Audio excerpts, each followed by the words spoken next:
What do you do on your day off? Sleep. Let me sleep for the love of God! I like coming to the beach. I go to church. I gotta catch up on my shows. Movie marathon, awesome. Day off? What's that? I have no time for days off. We all need a day off from the rigors of our usual routines. I have to get going because I'm going to be late if I don't hurry up. In fact, it is so important to rest that even God rested. In the Bible, after the 6 days of creation, on the seventh day, it says God rested. I'm so busy taking care of what everybody else wants. I barely have time for myself, and when I do, I gotta catch up on chores. So I'm cooking constantly, and I even have my laundry in the kitchen so I can fold in between while things are cooking. We all have a lot of things that we need to get done, and it can be tempting sometimes to do those things, to check them off our list before we rest. But sometimes that means we never quite get to the rest. I have no time for anything, and it's just too much. The religious word that we use for a day of rest is Sabbath. Sabbath is about resting our bodies and our souls. It's also about worshiping God, about celebrating. Sabbath is so important that it's one of the 10 commandments, along with not killing and not stealing. Sabbath is something that requires a lot of intentionality for me. Sundays are the traditional Sabbath, but I work on Sundays. It's the Sabbath, but it's not my Sabbath. I try to take Friday as my Sabbath day, as a time to refocus on God and to find refreshment. But that can be a challenge.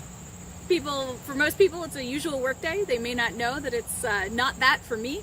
My family has their usual days. My husband has work, my kids have school, and so sometimes there is a lot of just figuring out how to balance and negotiate those things, the commitments I have and also the things that I need for myself. Sometimes we just gotta take that nap. Come on, Marky, let's go. Bad idea. No. Let's go play basketball. No. Let's leave me alone. go. No. It's such a beautiful day. Sabbath in itself isn't just about physical sleep. Sabbath at its heart is about doing things that make us come alive, feel alive. So that could be going hiking, spending time in nature. I feel so much better now. You talked me into getting out and to go for a walk, and it's such a peaceful feeling, and I needed the break. Going to the beach. Love it here. The waves crashing, the kids laughing, the sun. Oh! The seagulls!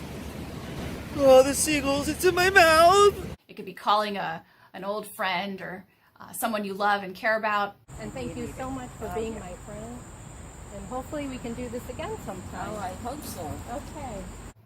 All of these things are things that can connect us with ourselves and God and others in ways that refresh us.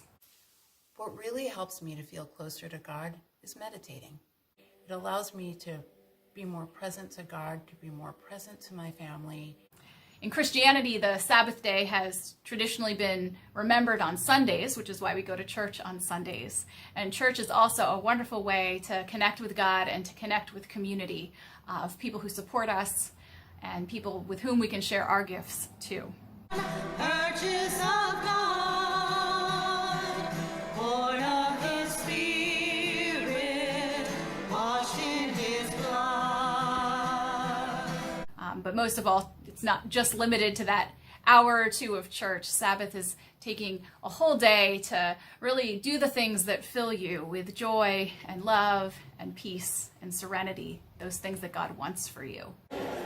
I'm really glad I came to church today.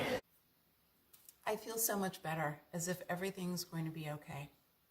May you embrace your day of rest, and may your Sabbath refresh your spirit and rejuvenate your soul.